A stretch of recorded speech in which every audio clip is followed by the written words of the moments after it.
Enquanto muitos dos ouvintes de Jesus achavam que já tinham ido longe demais ou de menos quando o assunto era intimidade e sexualidade, Jesus foi muito além e expôs uma nudez que eles estavam evitando.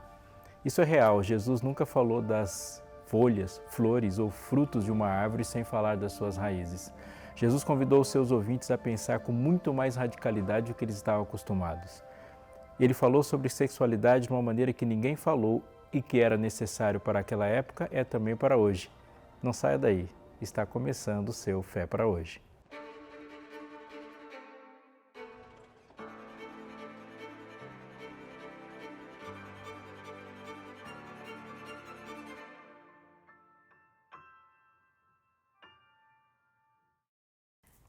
O programa Fé para Hoje está de volta para você e está de volta te lembrando de algo que você precisa mesmo pensar. A Escola Bíblica da Novo Tempo é a maior escola bíblica do mundo e tem muito a oferecer para você, como esse material que está aqui na minha mão. Marcadas pela Fé é um material preparado para que você aprenda sobre a Bíblia acompanhando a jornada de 8 mulheres e que Jesus agiu na vida delas e ensinou coisas que você precisa saber. Olha, esse material chega até você de uma maneira muito simples e de forma totalmente gratuita. No horário comercial, você pega o seu telefone e liga 0 operadora 12 21 27 3121. Assim, de forma bem simples. Você pode também conversar conosco pelo WhatsApp 12 98244 0077. Isso em qualquer horário. Você pode também digitar novotempo.com/escola bíblica. Vou repetir para você, tá bom? novotempo.com/escola bíblica e de maneira tão simples quanto no telefone, você vai deixar alguns dos seus dados e aí o material vai chegar até a sua casa, repetindo, de forma totalmente gratuita. Tem mais um caminho, você pode acessar ou apontar o seu celular para o QR Code que está aparecendo na sua tela e o material é enviado para você, preenchendo ali os cadastros e o que a gente precisa saber para mandar o material para você. Mas faça isso rápido. Não esquece de, quando você falar com quem te atender, dizer que aqui no Fé para Hoje você ficou sabendo disso que pode mudar a sua vida. Eu espero que isso chegue rápido para você.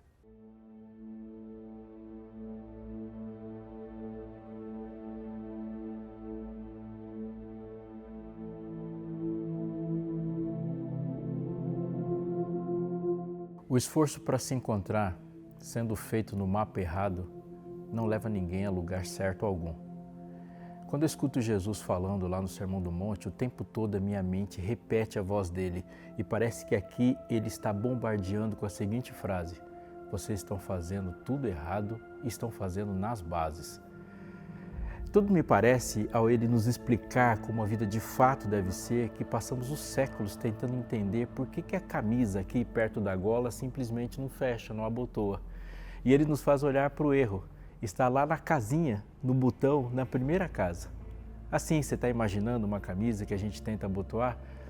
A nossa recusa em começar tudo de novo, do jeito certo, está saindo caro, muito caro. Ouvimos pouco, é verdade, Jesus falar de sexo. Parece que nós falamos bem mais do que ele.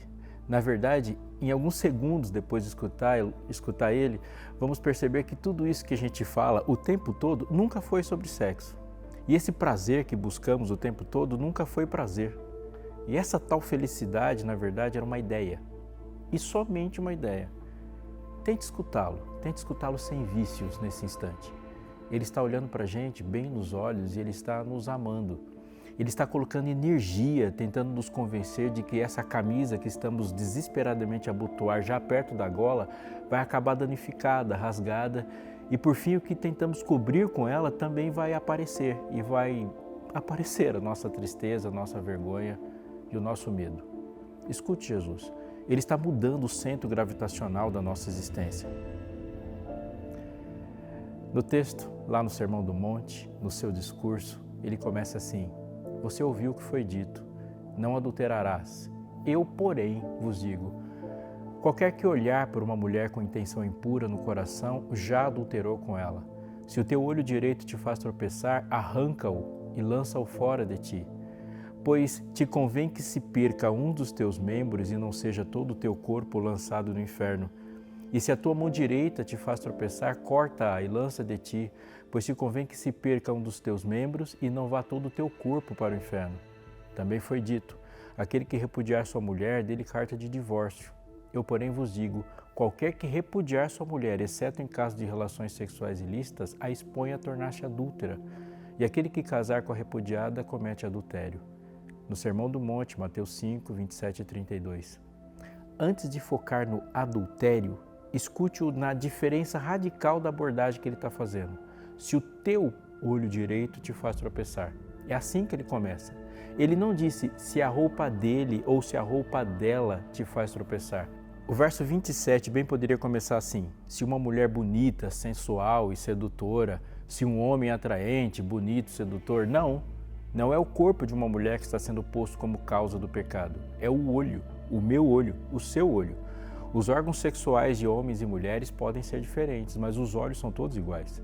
Jesus está colocando a responsabilidade de volta no lugar certo. Ele está trocando de mapa. Ele está mais uma vez, como sempre faz, se dirigindo ao coração do problema. Escuta isso. Nem tu, nem teu filho, nem tua filha, nem teu servo, nem tua serva, nem o teu animal, nem o forasteiro das tuas portas para dentro. Foi isso que ele falou sobre o quarto mandamento. O chefe, o patrão, o pai, o diretor da escola, o pastor, eles não são mencionados no mandamento. Você, apenas você é mencionado e a sua responsabilidade. Jesus está dizendo que os olhos e o coração estão sendo governados pela vontade. Existe a vontade de pecar e o exercício de domínio da vontade quando ela não está subjugada a algo maior ou quando ela está subjugada ao imediato. É essa relação que ele está citando. Observe também o que ele não está dizendo. Ele não está falando de mutilação, de arrancar uma parte simplesmente, porque Jesus está falando da raiz da árvore e não das suas folhas, das suas flores ou dos seus frutos. Arrancar um fruto podre de uma árvore cuja raiz é errada é como tentar a maré empurrando com o rodo. Assim, tentar tirar frutos de uma árvore que está frutificando frutos errados é desgastante e inútil. Mas Jesus está dizendo da seriedade com que temos que encarar esse problema e de como definimos prioridades. A vitória sobre o pecado é a vitória suprema. Se o pecado é vencido, não há mais nada que precise ser vencido.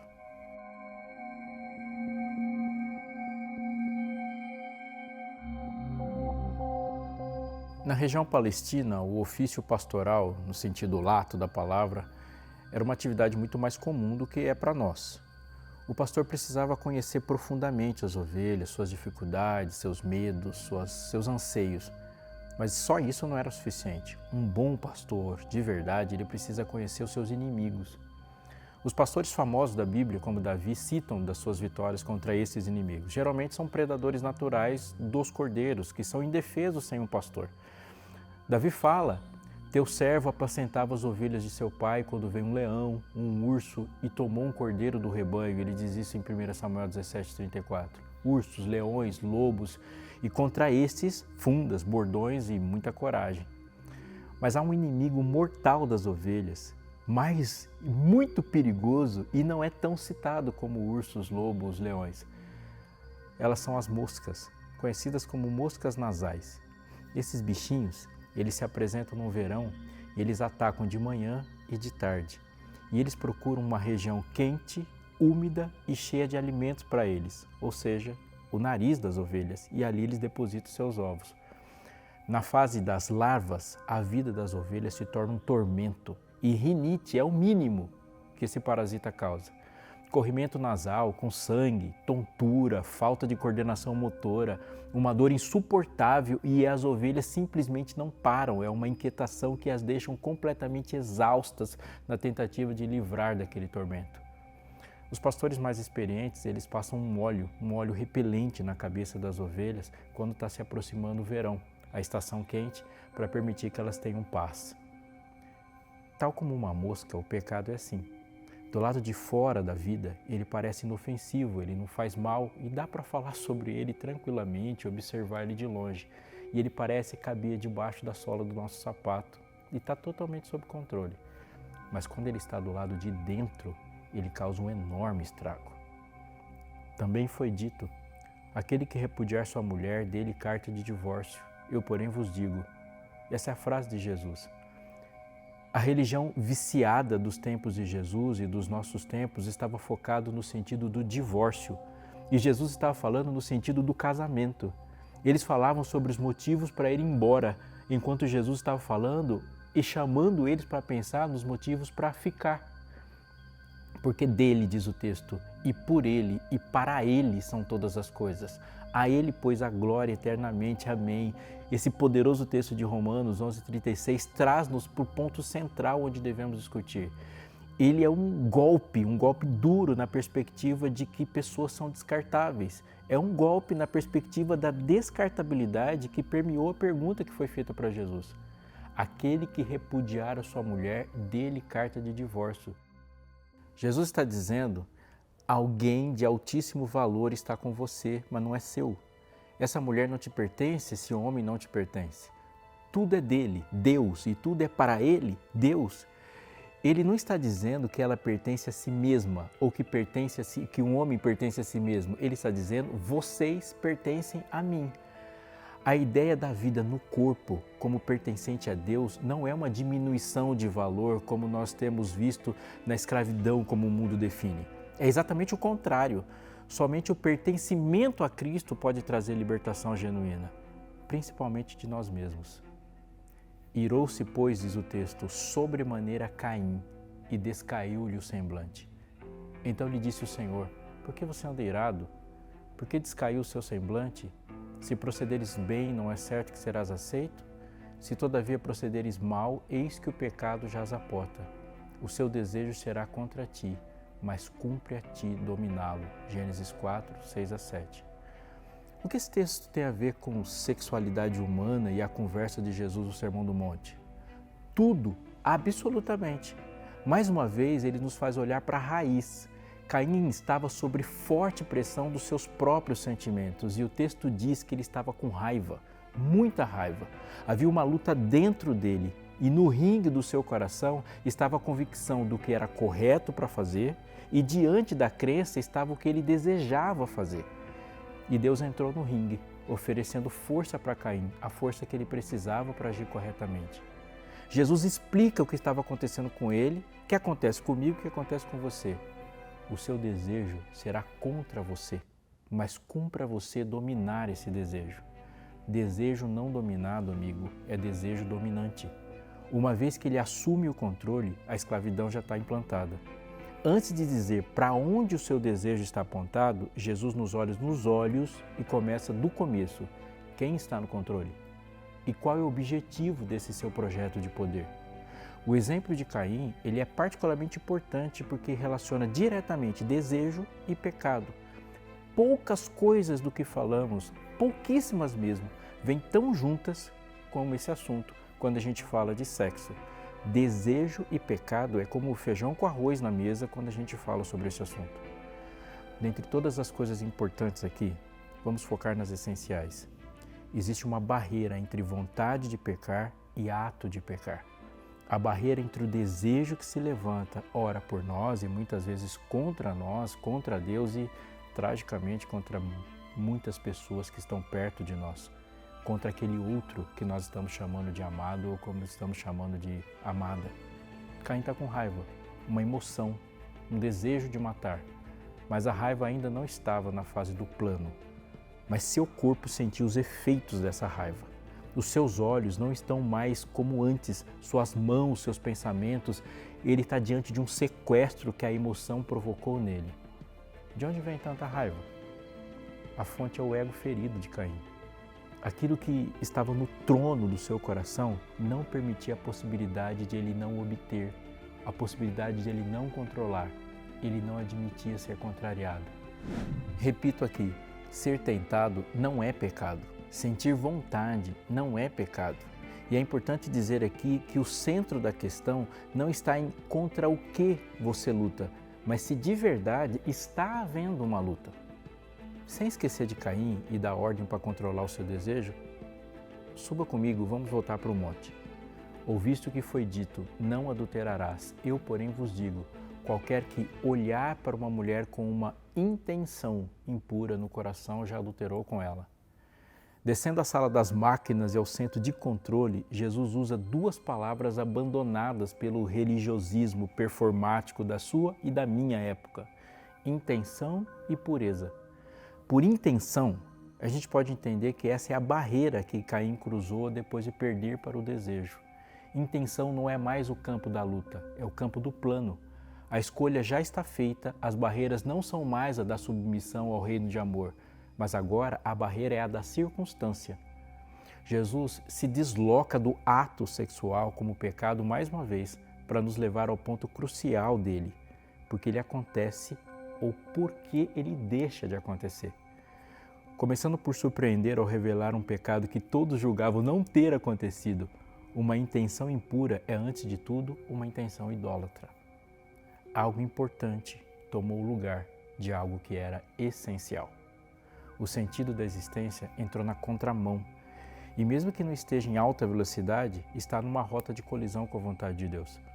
Olhar para alguém com uma intenção impura é olhar, nesse contexto, para alguém como algo a ser consumido, cuja fonte da existência seja o meu prazer e realização da minha pessoa, e isso é totalmente impuro. A impureza pode acontecer de uma forma torpe, como foi o exemplo de Amon e Tamar. Ouça o texto. Passado algum tempo, aconteceu o seguinte: Absalão, filho de Davi, tinha uma irmã muito bonita, cujo nome era Tamar. Amon, filho de Davi, apaixonou-se por ela. Amon ficou angustiado por causa de Tamar, sua irmã, a ponto de ficar doente, pois sendo ela virgem, parecia impossível para ele ter alguma coisa com ela. Mas Amon tinha um amigo que se chamava Jonadab, filho de Simeia, irmão de Davi. Jonadab era um homem muito esperto, segundo Samuel 13, 1-3. Um homem com intenções impuras, uma mulher belíssima e uma sugestão inteligente, esperta, mas completamente contrária à lógica do reino de Deus. O resultado foi uma violência sexual. Depois Amon sentiu por ela, diz o texto, grande aversão, e maior era a aversão que sentiu por ela do que o amor que tinha por ela, o amor com que a tinha amado. Então disse: levante-se e saia daqui. Segundo Samuel 13:15. Não tinha nada a ver com ela, não tinha nada a ver com amor, não tinha nada a ver com Deus.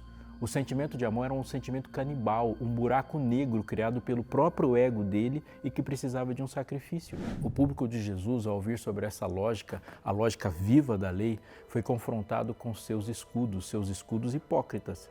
Se você não cometeu o pecado por causa dos seus pais, por causa da sua esposa, do seu esposo, do seu emprego, se você não cometeu o pecado porque você estava tentando proteger a sua reputação, ou porque não houve uma circunstância favorável ao pecado, ou porque alguém se recusou a pecar com você, você é pecador do mesmo jeito.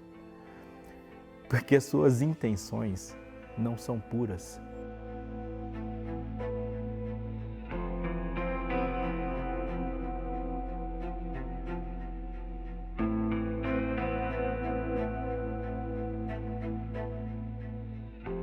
Para muitas pessoas, ter muita beleza constitui um grande problema na vida. Primeiro porque a beleza exerce o efeito de um eclipse sobre todos os outros traços de personalidade, caráter, inteligência e habilidades que são muito mais duradouros e importantes nesse mundo caótico. Segundo porque a beleza é uma tentação para quem vê e uma muito maior para quem tem, porque é um mecanismo de poder sobre as pessoas que se seduzem a ela. Mais problemático ainda é quando essa pessoa bonita se encontra com alguém mal resolvido na vida, como era Jacó. Tendo visto Jacó a Raquel, filha de Labão, irmão de sua mãe, e as ovelhas de Labão, chegou-se, removeu a pedra da boca do poço e deu de beber ao rebanho de Labão, irmão da sua mãe. Feito isso, Jacó beijou a Raquel e, erguendo a voz, chorou. Então contou Jacó a Raquel que ele era parente de seu pai, pois era filho de Rebeca. Ela correu e comunicou seu pai. Gênesis 29, 10-12. Não era Raquel, era um instrumento. Deixe-me definir mais uma vez para você o que consiste uma idolatria. Ídolo não é somente definido entre o que está entre você e Deus, entre nós e Deus. Ídolo é aquilo que está entre nós e aquilo que a gente mais quer. É o que está entre nós e o que nós buscamos. Jacó foi uma criança preterida pelo pai e ele foi uma criança estragada pelo aquele amor doentio da sua mãe. É possível que nesse ambiente disfuncional, isso tenha levado ele a confiar muito mais em si do que em qualquer outra pessoa. Ele não aprendeu a confiar e não tinha exemplos perto de confiança para isso. A sua mãe ouviu de Deus que ele era o escolhido dos céus para a primogenitura, mas não confiou no céu e amou um plano destrutivo. Seu irmão sabia disso e era muito mais mimado ainda que ele, e não confiou nos propósitos de Deus, mesmo desdenhando da primogenitura. Quando chegou o momento, ele correu lá para buscá-la. Isaac, seu pai, escolheu por si mesmo quem era e para quem deveria ser a bênção, sem ouvir os planos de Deus. Sobre o que Jacó seria na vida, na história, a verdade é que ninguém confiou no que Deus pensou para Jacó. E Jacó passou décadas numa vida dolorosa e vazia, lutando por aceitação e preenchimento desse vazio. Quando Jacó olhou para Raquel, ele queria ter dela a mãe que ele não teve, a primogenitura que ele não teve, o lar que ele não teve, a aceitação que ele nunca teve. Jacó, como muitos, olhou para uma pessoa e desejou ter dela o preenchimento do vazio que devorava a sua vida. Não era ela, não era ele. Não tinha nada a ver com ela, nada a ver com sexo, nada a ver com Deus e não tinha nada a ver com amor. Era uma idólatra, numa idolatria socialmente aceita. Era uma idolatria religiosamente aceita. E Jacó estava fazendo o que os idólatras fazem, dividindo tudo entre inimigos e instrumentos. Jacó e Labão iam fazer com Lia o que Rebeca e Isaac fizeram com ele e Esaú. Observe o texto. Disse Jacó a Labão: dá-me a minha mulher, pois já venceu o prazo para que me case com ela. Gênesis 29, 21. O texto na nossa tradução em português, ele dá uma boa aliviada no que Jacó de fato falou. No texto em hebraico literal, ele diz assim, exatamente assim está o texto: dá-me a minha mulher para que eu entre nela. A frase que Jacó usou, a frase que ele usa, ele é direta, muito direta e explícita, sem nenhuma possibilidade de se esconder o teor e a intenção sexual da sua mente. Jacó encara a relação com Raquel como uma relação redentora. Conquistar e viver com Raquel é a sua salvação. Sabe, quando eu bato o olho nas redes sociais, por exemplo, a coisa que mais eu vejo são mensagens de libertação sexual, mas o dizer ele tem a ver com salvação, ele é soteriológico. As pessoas falam de salvação abertamente ao falar de seus amores. Mas mesmo que haja sempre um outro, sempre oculto, esse amor não está caminhando na direção dele. Fugir da impureza, a Bíblia diz. Qualquer outro pecado que uma pessoa cometer é fora do corpo, mas aquele que pratica a imoralidade peca contra o seu próprio corpo. Acaso não sabeis que o vosso corpo é santuário do Espírito Santo que está em vós, o qual tendes da parte de Deus, e que não sois de vós mesmos, porque fosse comprado por preço? Agora, pois, glorificai a Deus no vosso corpo. Paulo escreveu isso para a igreja lá em Coríntios, na primeira carta, capítulo 6, dos versos 18 a 20. Poderíamos gastar um bom e produtivo tempo aqui falando sobre a sexualidade e as discussões que o mundo atual faz sobre elas. Mas é escandaloso pensar que de todas as coisas difíceis de entender na Bíblia, a regra de Deus sobre a atividade sexual dos seres humanos não está entre essas coisas difíceis. Os textos são diretos, eles são normativos, eles são de fácil entendimento. Não há nenhuma necessidade de tentar harmonizar o Velho e o Novo Testamento, porque os dizeres de ambos eles se repetem. Deus não gasta tempo falando de inclinações sexuais como Ele gasta tempo falando sobre as razões que construímos sobre aquilo que nós estamos sentindo. Há pecados sexuais descritos na Bíblia sobre cada área que podemos estar. Há pecados da sexualidade em solteiros, há pecados que devem ser evitados na vida de casados, há pecados que devem ser evitados na sexualidade de namorados, de viúvos, de divorciados. Há pecados que se cometem dentro do campo da heterossexualidade e há pecados específicos falando do campo da homossexualidade. Mas, infelizmente, discutimos demais sobre sexo e pouco sobre pecado. Quando discutimos sobre pecado, falamos muito sobre o que ele faz e pouco sobre o que ele nos impede de fazer. Eu vou repetir essa frase. Muitas vezes que falamos sobre pecado, falamos muito sobre o que o pecado faz, quando deveríamos falar um pouco mais sobre aquilo que o pecado está nos impedindo de fazer. Deus, quando começa a falar de um assunto, ele começa com o porquê. Porque fostes comprados por preço, agora, pois, glorificai a Deus no vosso corpo. Eu sou o Senhor, disse ele, que te tirei do Egito, da casa da servidão. Não adulterarás. Você é meu, disse Jesus. Eu sou a pessoa que te satisfaz. Eu sou a razão da tua felicidade. Mas essa felicidade somente acontecerá quando você abrir mão dela e colocá-la como a sua maior oferta nesse altar. Se você não colocar a sua busca por felicidade no altar de Deus e sacrificar essa busca, você vai sacrificar todos os seus amores no altar dessa felicidade, até que você mesmo morra diante dela, com esse vazio que a sua busca por felicidade não foi capaz de preencher. Amigo, Deus dá um objetivo para o sexo e para a realização do prazer no corpo. Glorificar a Deus. É isso que o texto diz. Glorificai a Deus no vosso corpo. Ao contrário do que se pensa, glorificar a Deus é a coisa mais prazerosa e satisfatória que um ser criado pode experimentar. Observamos hoje discussões que podem muito bem ser intituladas assim: pelo direito de ser também egoísta, ou minha sexualidade, meu muro, ou pecado que eu não cometo. Cometeu sim, disse Jesus, porque não se trata de uma cama, se trata de ser puro. Não tem a ver com quem você está, se trata de qual sistema está governando a sua vida.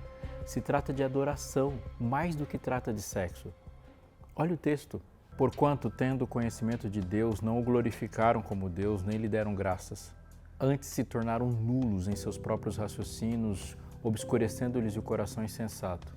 Inculcando-se por sábios, tornaram-se loucos e mudaram a glória do Deus incorruptível em semelhança da imagem de homem corruptível, bem como de aves, quadrúpedes e répteis. Por isso, Deus entregou tais homens à imundícia pela concupiscência do seu próprio coração, para desonrarem o seu corpo entre si, pois eles mudaram a verdade de Deus em mentira, adorando e servindo a criatura em lugar do Criador, o qual é bendito eternamente. Amém. Romanos 1, 22 a 24. Paulo, apóstolo de Jesus, inspirado pelo Espírito Santo, fala de causas. Ele não se concentrou na gola, no último botão da camisa. Ele foi para onde as coisas começaram a dar errado. Na sua lista de causas, ele diz, note, Deus deixou de ser o centro, e ele continua dizendo o segundo objetivo, o segundo motivo. O objetivo que os homens adotaram não é o objetivo de glorificá-lo. Ele também diz que os homens se fizeram deuses para si mesmos na forma de ídolos manipuláveis, que dão aos que fizeram os ídolos o que eles mais querem. Ele também diz que se Deus não é o fim, por que a palavra dele seria o começo? Ao falar de sexualidade, moralidade e depravação para os romanos, Paulo fala que tudo isso que é estranho é consequência e não causa. Consequência de um amor que anda na contramão do seu sentido natural. As pessoas não estão praticando sexo por fazerem amor para com o outro. Elas estão fazendo amor com o outro. Não é amor para o outro, é amor com o outro. Note isso. Não são casais, são dois uns. Uma história de amor, conforme Jesus disse e quer que aconteça, é 1 mais 1 sendo 2. 1 e 1 nunca serão 2. Faltou o mais, e o mais é Deus.